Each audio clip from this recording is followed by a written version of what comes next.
Dans quel domaine tu as le plus développé tes connaissances?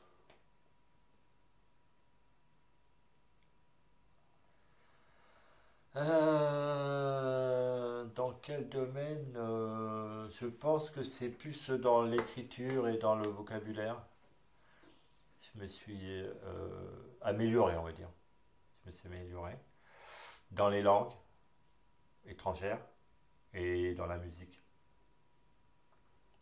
Dans la communication, on parlait de la communication tout à l'heure, mais ça va avec le verbal, tout ça, toi. Avant, j'étais, comment je pourrais dire, il me semble, comment je me voyais plutôt comme, tu vois ce que je veux dire? Tu vois, que maintenant, je vais te le dire, et je vais te regarder, et je vais voir si tu as compris ou pas. Ou en tout cas, je vais avoir ce sentiment que tu m'as compris ou que tu m'as pas compris. Qu'avant, je t'aurais pas regardé, je me serais plus écouté. Et je t'aurais dit, si j'arrivais pas à le dire, à m'exprimer, je t'aurais dit, tu vois bien ce que je veux dire.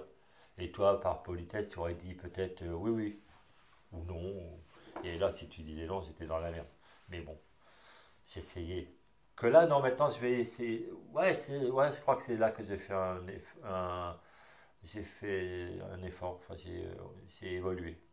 Et dans la musique, la parole, tout ça, on travaille toute sa vie. Toute sa vie, c'est quand quelqu'un dit bon, ça y est, j'ai fait le tour, c'est pas vrai. Enfin, moi, je le vois pas comme ça.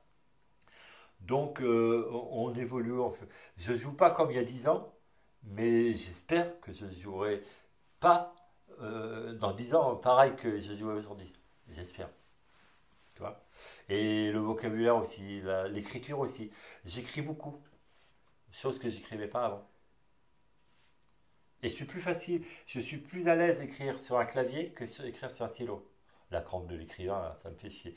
J'aime bien écrire sur une page neuve. J'écris une super belle écriture sur les deux premières lignes, et puis après, alors, tu peux pas lire. Même moi, je me lis plus. Par contre, là, c'est cool. Là, je peux lire, tac, je me repose, machin, et hop, je reprends.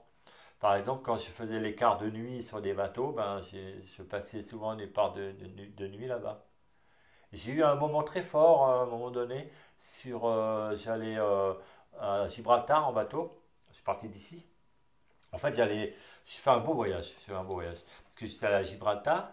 Après, j'ai traversé, je suis allé à Madère, l'île de Madère, et après le Madère, je suis descendu aux Canaries. Aux Canaries, j'en ai eu marre, j'ai laissé le bateau qui allait en Afrique noire, et moi, je suis allé avec mon sac à dos et mon sac. J'ai pris le bus, je suis descendu dans le sud de l'île, et j'ai pris un autre ferry qui allait dans une autre île. Je suis allé à l'île de la Gomera, je ne sais pas si vous connaissez, c'est une super belle île, une île de marcheurs. Et tout ça, pourquoi? Ah oui, j'ai eu une très très bonne, un très bon, comment je veux dire, une belle émotion. On était en pleine Méditerranée. Et je voyageais, le capitaine de ce bateau, c'était un prof de français qui travaillait en Afrique noire. Mais il était âgé. Et donc, on descendait avec son bateau, un gros bateau. Intelligent, le mec, tu vois. Instruit, certes, mais intelligent. Et un jour, il sort, parce qu'on avait l'AIS, machin, de la carte, machin, on savait où on était sur le bateau, tout ça. Et moi, j'étais sur le cockpit, et il vient, et il me dit, tu sens? C'est quoi? Il me dit, tu sens? Ça te rappelle rien? Et il me dit, tu sais, là, on est pile poil en face d'Almeria et d'Oran. Et il me dit, il y a quelques années, t'es passé par là. Tu te rends compte un peu? Et c'est vrai, hein. On était juste en plein milieu de la Méditerranée, et carrément à la même ligne de Almeria. Et c'est vrai que quand tu regardes, moi j'ai appris ça avec la retirada qu'il y a eu ici. J'ai appris ça parce que d'ailleurs j'ai fait partie de la retirada. Euh, j'ai appris en fait qu'à une certaine période, tous les gens qui habitaient en bas de Valencia, ils ne pouvaient plus traverser, ils ne pouvaient plus aller en France par les Pyrénées. Donc ceux qui voulaient partir de l'Espagne et aller en France, ben, ils allaient où? Ben, ils allaient en face, c'est Oran. Enfin, l'Algérie était française à l'époque, puisque c'était avant 62. Et donc du coup, c'est pour ça qu'Oran était une enclave espagnole. Ça parlait tout le temps espagnol là-dedans. Parce que tout le monde venait, la plupart d'Almeria, ils venaient, enfin, tous les gens de la province d'Almeria, ils venaient là. C'est une super émotion. Je sais pas pourquoi je te raconte ça, mais bon, ça vient comme ça, quoi. C'est venu comme ça. Tu viens de quelle ville? Comment? Tu es né dans quelle ville? Je suis né à Belfort, en frontière allemande, à Belfort.